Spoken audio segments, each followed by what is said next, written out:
에큐온 캐피탈, 에큐온 저축은행과 인스비TV가 함께하는 지속가능 경영 ESG 베이직 코스 이노소셜랩 지속가능 경영센터 유승권입니다.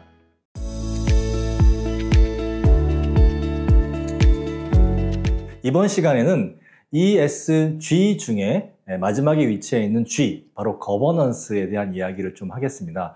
이 거버넌스야말로 우리 기업을 좋은 기업에서 위대한 기업으로 발전시키는 핵심이라고 할 수 있습니다. 자, 지속가능 경영 ESG에서 제일 중요한 것이 무엇입니까? 라고 하는 질문을 받을 때가 종종 있습니다. 정답은 무엇일까요? 물론 지속가능 경영 ESG에서 환경도 중요하고 사회도 중요하고 거버넌스도 중요하지만 글로벌하게 보면 이 지속가능 경영 ESG의 가장 기본적인 어떤 글로벌 가이드라인, 지침이 있는데 그 중에 하나가 ISO 26000이라고 있습니다. 2010년에 만들어진 것인데요. 이 ISO 26000의 구조를 보면 이렇게 수레바퀴 모양으로 되어 있거든요. 이 수레바퀴 모양을 보면 가운데 이렇게 힘을 전달하는 구동축의 역할을 하는 게 바로 이 조직의 거버넌스인 거고, 그 밖에 있는 게 우리 인권, 노동, 환경, 공정거래, 소비자, 지역사회 참여와 발전 이런 것들이 있습니다. 이 구조라고 본다라고 하면 가장 중요한 것은 무엇일까요? 바로 이 거버넌스라고 얘기할 수 있습니다. 즉, 이 거버넌스, 조직, 기업의 거버넌스가 지속가능 경영, ESG를 잘할 수 있도록 의사결정을 해주고 실행체계를 갖추어야만 가능하다는 것이죠. 그래서 ISO 26000에서는 바로 이 거버넌스를 조직이, 기업이죠. 기업이 목표를 추구하는 데 있어서 의사결정을 내리고 그 결정을 수행하기 위한 의사결정 및 실행체계다라고 얘기를 하고 있고, 이런 지속가능 경영 또는 사회적 책임이라든지 이 모든 것들을 다 이루기 위한 시작과 끝이라고 그렇게 표현하고 있습니다. 제일 중요하다는 뜻이죠. 그렇다라고 하면 ESG 중에 뭐가 제일 중요하냐가 중요한 질문은 아닐 수 있지만, 그래도 이 G가 거버넌스가 핵심을 차지하고 있다라고 하는 정도로 알아두시면 좋을 것 같습니다. 그런데 여기서 한 가지 짚고 넘어갈 게 바로 이 ESG에서 이제 우리나라에서는 이 G를 거버넌스라고 부르기보다는 이제 지배구조라고 하는 한자로 부르고 있는데요. 과연 이 지배구조라고 부르는 게 맞을까요? 제 생각은 조금 다릅니다.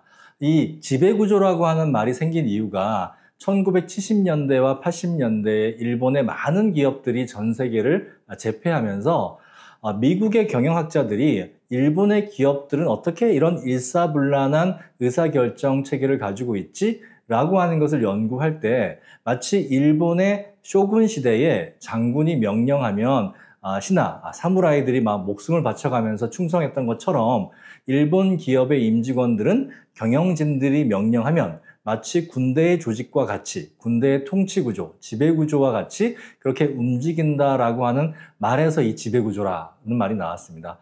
언뜻 생각하면 우리나라도 크게 다르지 않을 것 같지만, 실제 환경경영이나 또는 인권경영이나 지속가능 경영이 중요한 이러한 시대에, 또 그리고 이 지속가능 경영 ESG라고 하는 것이 어떤 하나의 이해관계자 중심의 경영이라고 한다면, 이런 지배구조라고 하는 말은 그렇게 썩 ESG와 어울리는 말은 아닌 것 같습니다. 그래서 좀 본론적으로 따진다라고 하면 이 거버넌스를 그대로 부르든지, 아니면 거버넌스를 의사결정과 실행체계로 이렇게 풀어서 좀 부르는 것이 더 낫지 않나라고 하는 게 저의 생각입니다.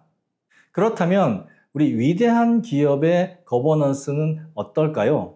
2002년에 미국 거버넌스 학회에서 위대한 기업들의 거버넌스는 무엇인가 라고 하는 그런 연구가 나왔습니다. 이 그림을 보면 굉장히 복잡한 여러 가지 구조가 나오는데요. 크게 4가지를 얘기할 수 있습니다. 첫 번째, 그 회사에 아주 올바르고 분명한 비전과 목적이 있느냐, 우리 비전과 퍼포즈가 있느냐. 두 번째, 그 비전과 목적을 정말 모범적으로 그렇게 추구하는 그런 롤모델의 리더십이 있느냐라고 하는 부분이고요. 그 다음에 이제 그런 리더십과 함께 그 회사의 원칙과 규정들이 잘 잡혀져 있느냐. 그래서 그 원칙과 규정들을 리더부터 시작해서 저 말단 직원까지 잘 따르고 있느냐라고 하는 부분들이죠. 그리고 비전과 리더십과 그리고 원칙과 규정들이 회사 내에 잘 통합이 되어 있느냐, 그리고 그것이 내재화가 잘 되어 있느냐, 이런 부분들이 위대한 기업의 거버넌스라고 얘기하고 있습니다. 하나씩 좀 살펴보도록 하겠습니다. 위대한 기업들의 거버넌스는 무엇이다는가? 첫 번째는 비전과 목적입니다. 분명한 비전과 목적이 있어야 된다라고 하는 점이죠.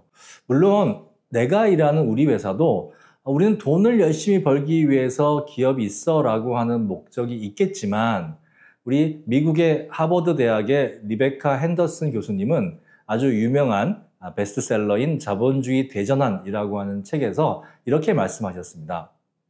수익 창출이 기업의 최우선 목적인 시대는 끝나고 있다. 바로 20세기를 얘기하는 거죠. 우리 20세기는 신자본주의 세계라고 해서 기업의 유일한 목적은 바로 이윤 창출이다라고 하는 이런 주장, 또 이런 이념이 세계를 꽉 잡고 있었습니다. 그런데 이제는 21세기에는 더 높은 가치 창출을 목적으로 둔 기업이 투자자, 고객, 임직원, 그리고 입사 희망자, 그리고 파트너사에게 인정받는 시대가 되었다라고 얘기합니다. 왜 이런 말씀을 하셨을까요? 바로 21세기가 되면서 이 전 지구의 환경적인 문제, 그리고 인권적인 문제, 사회적인 갈등 문제, 이런 것들이 엄청나게 많이 일어나고 있고, 앞으로 인구가 현재 한 80억 명에서 100억 명으로 늘어난다라고 하면 이런 문제는 점점 더 심각하게 된다라고 하는 점이죠. 그렇다라고 한다면 이러한 심각한 문제를 점점 가중시키는 기업들에게는 아무래도 투자자 입장에서, 고객 입장에서, 또 임직원 입장에서, 특히 새로운 기업에 입사하고자 하는 그런 신입 직원들이 저 기업에 가면 급여는, 연봉은 많을 수 있는데 저 기업은 환경 오염을 하는 기업으로 유명하고 인권을 무시하는 기업으로 유명하고 협력사에게 갑질을 하는 회사로 유명하다라고 하면 그 기업에 가려고 하는 사람이, 물론 높은 연봉을 보고 가려고 하는 사람도 있겠지만 그렇지 않은 경우가 점점 더 많이 발생할 것이고, 그렇다라고 하면 훌륭한 인재를 유치해서 기업을 꾸려가야지 경쟁력이 될 텐데, 훌륭한 인재들이 들어오지 않는 기업들은 결국 조금 있다가 망하게 되는 거죠. 그런 면에서 앞으로 환경과 사회적인 문제가 점점 더 나빠질 텐데, 이게 비관적인 전망인 거죠. 지금 상황을 보면 좀 그렇습니다. 이런 비관적인 상황에서 그냥 돈만 바라보고 기업 경영을 한다라고 하면, 그래서 환경도 무시하고 인권도 무시하고 그다음에 파트너사도 무시하고 지역사회도 무시한다라고 하면 그 기업이 단기적으로는 이윤을 창출할 수 있겠지만 장기적으로는 이윤을 창출하기 어렵다라고 하는 것이죠. 그런 점에서 본다라고 하면 우리가 기업의 최우선 목적을 이윤 추구에만 둘 것이 아니라 어떻게 하면 기업과 함께 기업을 둘러싸고 있는 사회와 환경의 지속 가능성을 높이려고 하는 그런 보다도 고차원적인 높은 목적을 가진 기업들이 21세기를 이끌어 갈 것이다 라고 얘기하고 있습니다. 저도 그것에 동의하는 바입니다. 두 번째는 롤 모델 리더십입니다. 특히 우리나라 같은 경우에는 우리나라 기업의 특징을 보면 누가 오너로 있느냐, 누가 대표이사로 있느냐에 따라서 그 기업의 흥망성쇠가 굉장히 달라지는 것을 알 수 있습니다. 우리 위대한 기업들, 즉 높은 목적을 가지고 기업의 지속 가능성뿐만 아니라 환경과 사회와 사람의 지속 가능성도 높이려고 노력하는 이런 기업들의 리더들은 바로 롤 모델 리더십을 가지고 있다는 거죠. 즉 당신 기업의 CEO는 말과 행동이 같은가? 이걸 CEO라고 할 수도 있고 오너라고 할 수도 있죠. 전 세계적으로 지속가능 경영을 가장 잘 한다라고 하는 기업들이 중에 하나가 바로 이 유니레버라고 하는 영국과 네덜란드의 위생용품을 만들고 또 식품도 만드는 그런 기업인데, 그 기업의 어떤 위대한 성장을 이끌었던 사람이 바로 폴 폴먼이라고 하는 사람입니다. 이 폴 폴먼이 넷 포지티브라고 하는 책을 이제 CEO를 그만둔 다음에 썼는데 이 네포지티브에 보면 이런 내용이 나옵니다. CEO가 입으로는 환경적, 사회적 책임을 중요하다고 말하면서 실제 의사결정에서는 이익을 위해서 환경적, 사회적 가치를 고려하지 않는다면 기업의 구성원들도 똑같이 행동할 것이다 라고 아주 사실적인 이야기를 했죠. 우리나라에도 보면 한 해에 한 기업들의 지속가능 보고서가 거의 1000권 가까이 나옵니다. 이 1000권 가까이 나오는 이 기업의 지속가능 보고서들을 보면 정말 뭐 우리나라에서 이 지속가능 경영이 너무 잘 될 것 같은 그런 분위기가 있죠. CEO 분들이 나와가지고 또는 뭐 오너분들이 나와서 우리는 글로벌 지속가능 경영을 위해서 노력하겠습니다. 뭐 온실가스 배출을 저감하겠습니다. 인권 경영을 위해서 노력하겠습니다. 뭐 ESG의 글로벌 리더가 되겠습니다. 라는 아주 온갖 좋은 말들은 다 하지만 실제로 의사결정을 할 때 그분들이 얼마나 환경과 사회적 가치를 고려하고 있느냐라고 하는 것이죠. 그런 대표님들이나 또는 이사회의 이사분들이 환경과 사회적 가치를 고려하지 않고 이익 중심으로 의사결정을 하면 그 자리에 있던 임원들이 또 영향을 받아서 또 우리 팀장님들이나 부장님들한테 우리 회사는 이익이 최우선이야 라고 얘기할 것이고 당연히 또 부장님들이나 팀장님들은 직원들한테 그렇게 얘기할 것이고 또 직원들은 또 현장사한테 그렇게 얘기할 거고 그렇게 된다라고 하면 아무리 지속가능 보고서나 홈페이지에 우리 기업이 지속가능 경영의 글로벌 리더가 된다라고 이야기하더라도 말과 행동이 전혀 다른 그런 기업이 되는 거죠. 이런 기업은 절대 위대한 기업이 될 수 없습니다. 그래서 당신 기업의 오너, CEO가 정말 뛰어나서 기업의 이윤 창출과 환경과 사회적 가치를 동시에 창출할 수 있는 그런 뛰어난 지혜로운 전략적인 그런 리더가 있는가라고 하는 점이 두 번째 우리 위대한 기업의 거버넌스가 갖춰야 될 요소라고 얘기하고 있습니다.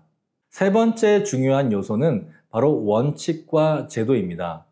전 세계적으로 지속가능 경영 ESG를 평가하는 중요한 어떤 체계들이 있는데요. 우리 모건 스탠리에서 하고 있는 MSCI, S&P에서 하고 있는 DJSI, 그리고 유럽에서 많이 사용하고 있는 에코바디스라고 하는 체계가 있습니다.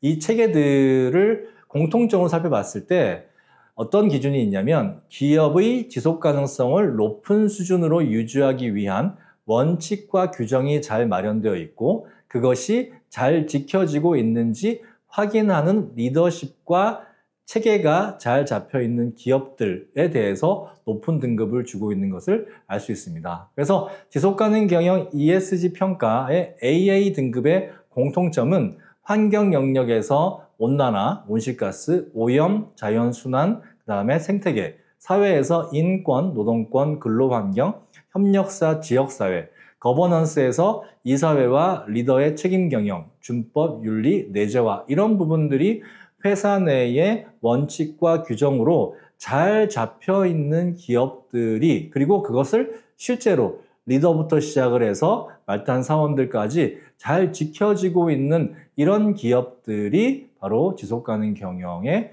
뛰어난 성과를 보이고 있다라고 얘기하고 있습니다.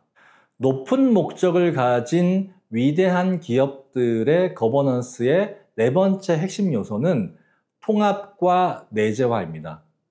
통합과 내재화. 앞에서 살펴봤던 ISO 26000에서 이 지속가능 경영, 사회책임 경영에 있어서 핵심은 통합되는 것이라고 얘기했습니다. 어떻게 통합되느냐? 목적과 목표와 전략에 통합되는 것, 리더십과 의사결정에 통합되는 것, 그리고 운영 시스템에 통합되는 것, 조직 문화에 통합되는 것, 파트너십에 통합되는 것 이렇게 얘기했습니다. 기업이 목적과 목표, 전략이 오로지 이윤 추구로만 가고 있다고 하면 환경, 사회, 인권, 이윤 추구에 방해된다라고 하면 우리는 그것을 뒤로 미룰 수 있어 라고 하는 부분들에 대해서 문제가 생기면 안 되겠죠. 즉 기업의 목적과 목표와 전략에 있어서도 지속 가능성과 비즈니스 전략이 통합되어야 된다라고 하는 것이고요. 앞에서 우리 롤모델 리더십에서 살펴봤지만 리더십 또한 이사회와 최고 경영자 그리고 주요 경영진이 우리가 이윤 추구도 중요하지만 그 이윤 추구하는 과정에서 환경과 사회와 인권을 망가뜨린다라고 한다면 우리는 이윤을 덜 추구할 수도 또 때로는 손해를 감수할 수도 있어 라고 하는 그런 리더십을 보여줘야 된다는 거죠. 리더십에도 통합이 되어 있어야 되고요. 그런데 만일 그렇게 목적과 목표, 리더십이 잘 되어 있다고 하더라도 운영 시스템 안에서 계속 환경을 망가뜨리고 시설 운영 자체가, 제품 자체가 또 인권이나 사회 문제가 발생할 수 있도록 그렇게 만들어진다라고 하면 안 되는 거죠. 그래서 운영 시스템 자체를 환경에 영향을 덜 미치도록, 사회와 환경에 부정적인 영향이 덜 발생하도록 개선하는 일들이 필요합니다. 이것도 운영 시스템의 개선, 혁신에 이런 지속가능성 가치가 통합되어야 될 것이고요. 그리고 이런 부분이 잘 되어 있다고 하더라도 회사 내의 조직 문화가 마치 굉장히 여성을 비하하는 조직 문화라든지 또는 하청업체, 협력업체에 대해서도 우리가 하되 마치 부하처럼 다루는 이런 어떤 문화가 있다라고 한다든지 또는 회사 내에서 그냥 하급자에게 막대하는 이런 문화가 있다라고 한다라고 하면 이것은 문제가 되는 거죠. 또 회사 내에서 폐기물이나 이런 것들을 아무렇게나 막 버리는 회사 내에 어떤 나쁜 관행과 관습이 있다라고 하면 이것도 문제가 되는 거죠. 그래서 조직원 한 사람 한 사람이 어떻게 지속 가능성에 대한 가치를 알고 환경과 사회적 가치를 실천하는 그런 조직 문화가 통합되어야 된다라고 하는 부분들입니다. 그리고 우리가 혼자 기업을 운영하는 것이 아니라 조그만 것 하나를 만들더라도 이제는 많은 기업들과 앞으로 뒤로 다 협력하고 있기 때문에 이런 협력 업체들과의 파트너십에 있어서도 이런 지속 가능한 가치와 전략이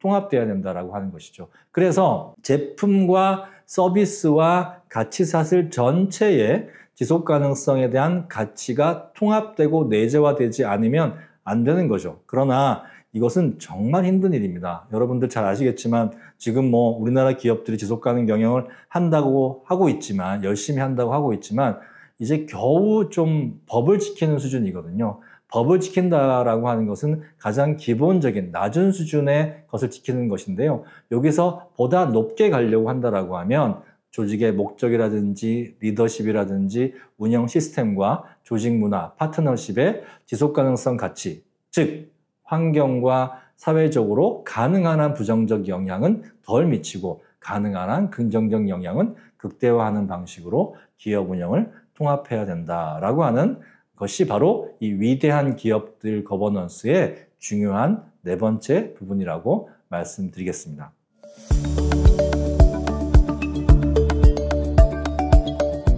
에큐온 캐피탈, 에큐온 저축은행과 인스비티비가 함께하는 지속가능 경영 ESG 베이직 코스. 오늘은 거버넌스에 대한 이야기를 해봤는데요. 돈 잘 버는 기업에서 존경받는 위대한 기업으로. 아니, 돈 잘 버는 것도 힘든데 어떻게 존경받는 위대한 기업이 되냐라고 얘기하시겠지만 거꾸로 얘기하면 앞으로 돈을 잘 벌기 위해서는 이윤만 추구해서는 안 된다는 거죠. 어떻게? 비전과 목적도 우리가 단기적인 이익뿐만 아니라 장기적인 이익과 또는 장기적으로 우리 기업이 함께 가기 위해서는 환경과 사회가 점점 안 좋아지고 있는 이 상황을 해결할 수 있는 방법들을 찾아내고 그러한 기업 운영과 기업 가치 사슬에 대한 설계와 비즈니스 모델에 대한 변경과 이런 부분을 해야 된다라고 하는 점이죠. 그래서 우리가 높은 비전과 목적을 가지고 있어야 되고 그것을 그냥 겉으로 지속가능 보고서 홈페이지에만 보이는 것이 아니라 정말 그것을 실천하려고 하는 의지와 전략적인 지혜를 가지신 그런 리더십이 있어야 될 것이고요. 그래서 그분이 롤모델 역할을 해야 될 것이고 그것이 이제 회사의 원칙과 제도로 자리 잡고 그 원칙과 제도로 자리 잡는 것이 그것이 우리 회사의 목표라든지 리더십, 운영체계, 문화, 파트너십 이 모든 부분에 통합되고 내재화돼야 된다는 것입니다. 자, 우리가 ESG에서 그냥 G를 지배구조라고만 번역한다라고 하면 이 모든 것들을 설명하기가 되게 어렵겠죠. 이제 지속가능 ESG에서 거버넌스는 지배구조가 아닌 지속가능 경영을 기업 운영 전체에 통합한 의사결정 및 실행 체계로 알아두시면 좋을 것 같습니다. 이번 시간에는 거버넌스에 대해서 알아봤습니다.